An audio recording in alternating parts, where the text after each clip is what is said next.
আমাদের একটা নিজস্ব প্রেমিকা থাকে, যার গল্প লিখতে ভীষণ ইচ্ছে করে, যাকে নিয়ে কবিতা অথবা এলোমেলো কিছু লাইন। তেমনই সাজবাতি হলো মনোহরের প্রেমিকা। এই শহর থেকে দূরে এক নীল জানলা জুড়ে তার ঘর, যে ঘরে সন্ধে নামলে মনে হয় তার দুই চোখ খুঁজছে তাকে। সেই ট্রেনের সিটে এক ঘুমন্ত ছেলের মোবাইলে অনবরত জেগে থাকা এক প্রেমিকা, যে কিনা ট্রেনের নীরবতা ভেঙেও শুনেছিল প্রেমিকের নিঃশ্বাস।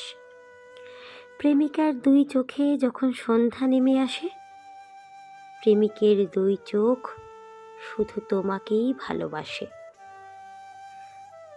কত কথা ফুরায় না ওদের, এ কথা সে কথা, কত বসন্তের নাম না জানা দুঃখ জড়ো করে ওরা। শেষ রাতে বলে, তোমার মাথা রাখো এ বুকে, জড়িয়ে ধরি।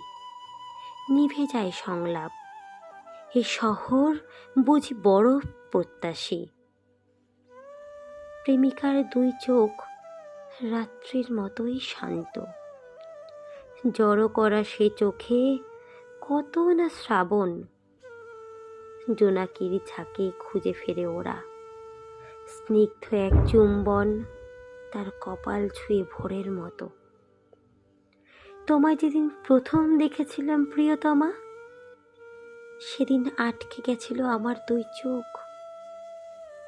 শব্দ ঠোঁটে এগিয়ে গিয়েছিলাম তোমার কাছে, বিরহীর মেঘের দলের মতো।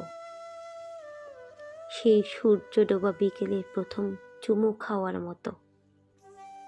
প্রেমিকার দুই চোখ, কি জানি তোমার ওই চোখে কি দেখেছিল সে।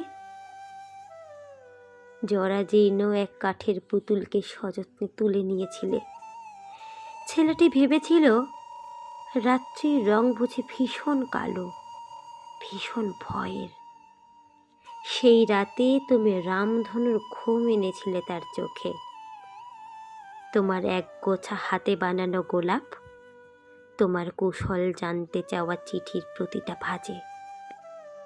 তোমার কোলে সে ঘুমিয়ে পড়লে তুমি কেমন মায়ের মতো হাত বুলিয়ে দাও কপালে। কালো এক স্বপ্নকে কেমন করে আলোর ছোঁয়া দাও। তুমি যে নদীর মতোই শহর, ভোরের মতোই দিন। সূর্যাস্ত পেরিয়ে যাওয়া সেই ছেলেটি যখন মুখোমুখি বসবে তোমার সাথে, তোমার কপাল স্পর্শ করবে উষ্ণ চুম্বন। সে চিঠিতে লিখবে,